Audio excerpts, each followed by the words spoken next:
Amen. Hallelujah.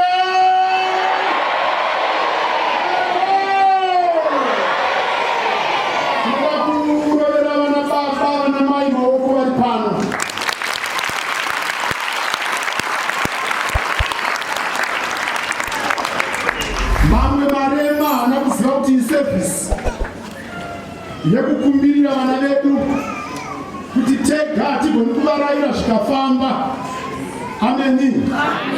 Asi vanoda kupiwa muruoko rwaMwari, asi havapiwa vari mupureti, vanopiwa neminamato. Amen, amen. Kune vari kupfeka ringi pamhuno, kune vari kudambura muromo vachipfeka ringi, kune vari kufamba vakashama. Ameni. Vachiitira mwana wako. Mwana wako kana asina munamato anodyira, asina munamato anodzivirirwa.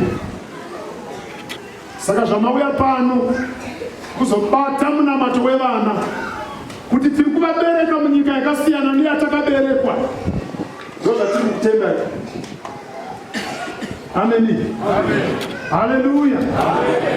Ya, ndakaona mwaiti ainzi ndiwani, zvikanzi ndini muroora wenyu, moving in. Zvikanzi moving in kudini? Zvikanzi kutouya panapa, ndatouya, ndatouroora wenyu. Mune nzara ere ndikubikirei nekuti hapana pandisingaziye?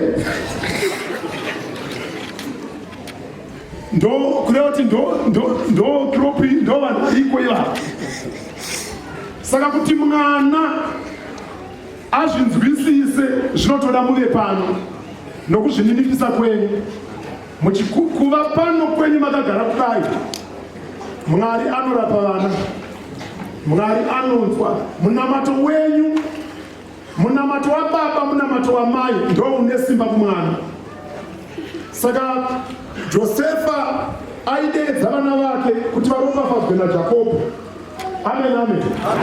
Saka ini mukabva pano matotiza neropafadzwe yevana, makagara ipapo ndopa muri kutsvaga ropafadzo yevazukuru, ndopa muri kutsvaga ropafadzo yevana, ndopa muri kuti ndichibva pano nemuzukuru asipo nemwana asipo, munamato wenu unofanira kugamuchirwa.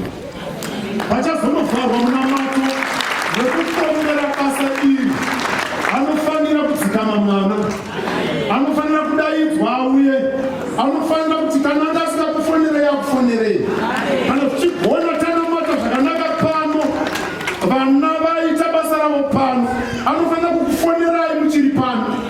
Chichoni ichocho changa chisingafoni, muroora iyeye yanga asingafoni, mukuwasha iyeye yanga asingafoni, anofanira kukufonerai muchiri pano. Kana makagara pano muchinamata munamato wamuri kunamata, kuti zuva revana vedu Mwari ngaarikomborere, ariropafadze muzita raJesu. Ngaingotora mukana uno, chiravegwa fude mberi, ndinoteerera mukana wamati pakusara Jesu. Amen.